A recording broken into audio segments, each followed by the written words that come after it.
Hello friends, வணக்கம். Welcome to my channel me and mom stars. இன்றைக்கி நம்ம சேனலில் அத்திப்பழம் ஜூஸ் போட போகிறோம். அது எப்படி செய்கிறதுன்னு பார்க்குறதுக்கு முன்னாடி நம்ம சேனலை புதுசாக பார்க்குறவங்கள தான் சப்ஸ்கிரைப் பண்ணிக்கோங்க. கூடவே பெல் ஐக்கனை ப்ரெஸ் பண்ணிக்கோங்க. அத்திப்பழத்தில் அதிகமான சத்துக்கள் இருக்குது. இதை நிறைய பேர் ஜூஸாக குடிக்க மாட்டாங்க, ஃப்ரூட்ஸாகவும் சாப்பிட மாட்டாங்க. நீங்கள் ரெகுலராக இந்த ஃப்ரூட்ஸு சாப்பிட்டிங்கன்னா உடல் ஆரோக்கியத்துக்கு ரொம்ப நல்லது. இதில் அயன் சக்தி, கால்சியம், பொட்டாசியம் ரொம்ப அதிகமாக இருக்குது. அதனால் இந்த ஜூஸை நீங்கள் ரெகுலராக குடிச்சிட்டு வரலாம். ஏதாவது நீங்கள் ஆப்ரேஷன் பண்ணியிருந்தீங்கன்னா 3 வீக்ஸ்க்கு மட்டும் நீங்கள் இந்த ஜூஸை குடிக்கக்கூடாது. அதுக்கப்புறம் இந்த ஜூஸை ரெகுலராக குடிக்கலாம்.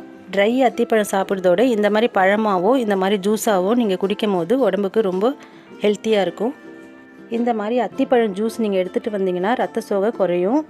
அத்திப்பழம் நிறைய சூப்பர் மார்க்கெட்டில் கிடைக்கிது. இந்த மாதிரி நான் எடுத்து வாஷ் பண்ணிவிட்டு கட் பண்ணி போட்டுக்கோங்க. இதில் 2 டேபிள் ஸ்பூன் நாட்டு சக்கரை யூஸ் பண்ணுறேன். நாட்டு சக்கரை பிடிக்காதவங்க தேன் கூட யூஸ் பண்ணிக்கலாம். 1 கப்பு மில்க்கு இதை ஆட் பண்ணி மிக்சியில் போட்டு அரைக்க போகிறோம். இது 2 பேருக்கான ஜூஸ் நான் பண்ணுறேன்.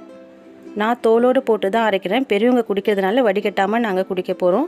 நீங்கள் சின்ன பிள்ளைங்களுக்கு கொடுக்குறதுனா வடிகட்டி கொடுங்க.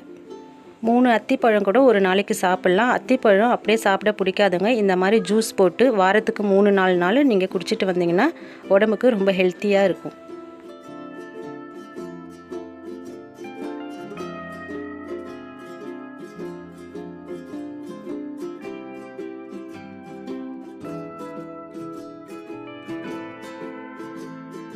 இந்த வீடியோ பிடிச்சிருந்தா உங்கள் ஃப்ரெண்ட்ஸுக்கு ஷேர் பண்ணி விடுங்க.